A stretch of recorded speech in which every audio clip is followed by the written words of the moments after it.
All right. I wouldn't tell the preacher what song we were doing tonight because it's one of his favorites. But 472, if you want to be turning there.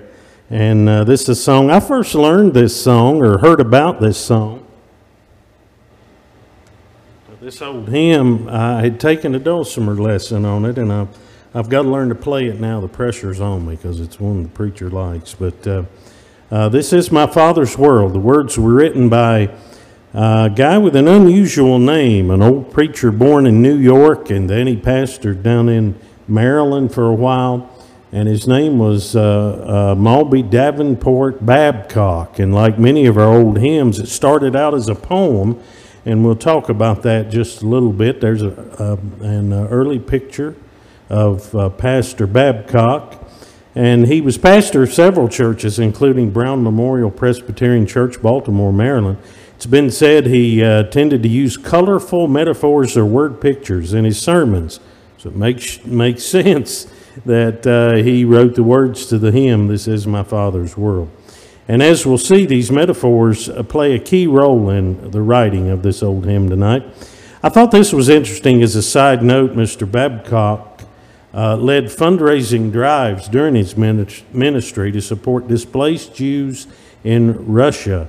And that was taken from the eulogy from 1901 at Brown Presbyterian Church. So we know his heart was with the nation of Israel. And here we are, 2024 today, also watching things and praying for those in Israel. And a biography from 1910 described Mr. Babcock in these words, and that is, let me read it to you. You might not be able to see it where you are. It says, "Nothing better gauges the tenor and spirit of the man than a sentence found on the flyleaf of his sermon Bible after his death," and it said this, "Committed myself again with Christian brothers to unreserved docility and devotion before my master." And he wrote a number of fugitive poems said to resemble those of Emerson, which were published in connection with a memorial volume of extracts from sermons, addresses, letters, and newspaper articles entitled Thoughts for Everyday Living.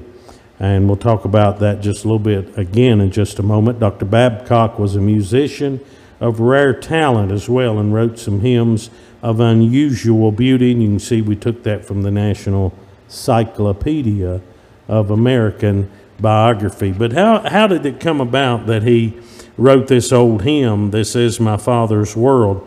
Well, after he passed away, I better tell you this first. It's kind of a sad note on his life. Mr. Babcock died at age 42 in Naples, Italy. He was traveling to the Holy Land, and he was returning, and he's thought to come down with what's called Mediterranean fever, better known today as brucellosis, I think. And among many of the symptoms, this disease comes from consuming some dairy products that were somehow spoiled or not well.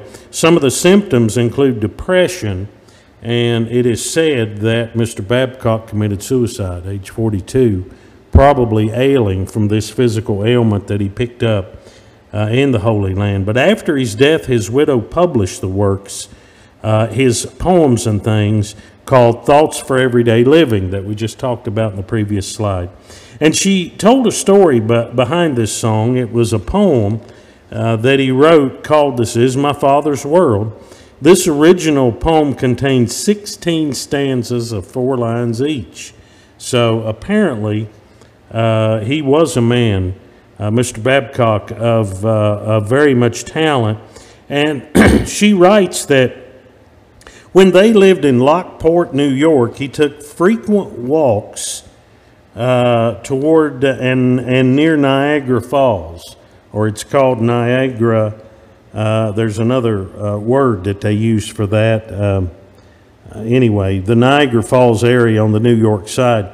And he was just enjoying the panoramic views of upstate New York and the scenery and looking over into Lake Ontario, telling his wife, Catherine, before he went there that day, he was going out to see the Father's world.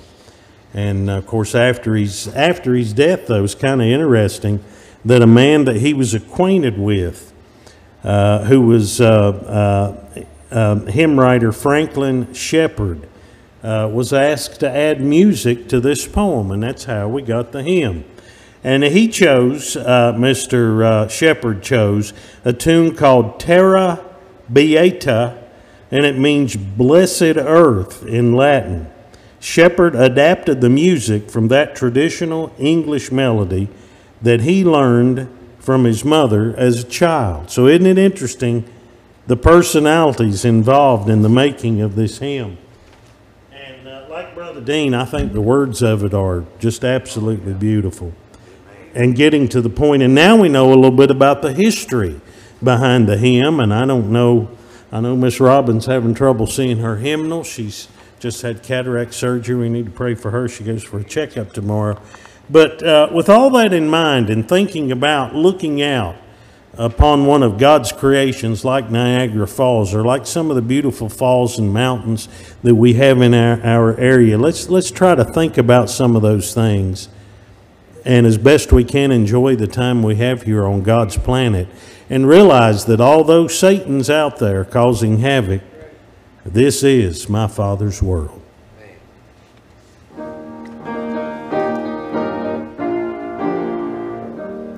This is my Father's world, and to my listening ears all nature sings, and round me rings the music of the spheres. This is my Father's world. I rest me in the thought of rocks and trees, of skies and seas, his hand the wonders wrought. This is my Father's world. The birds their carols raise, the morning light, the lily white, declare their Maker's praise. This is my Father's world. He shines in all that's fair. In the rustling grass I hear him pass. He speaks to me everywhere. This is my Father's world. Oh, let me ne'er forget that though the wrong seems oft so strong, God is the ruler yet. This is my Father's world. The battle is not done. Jesus who died shall be satisfied. The earth and heaven be one.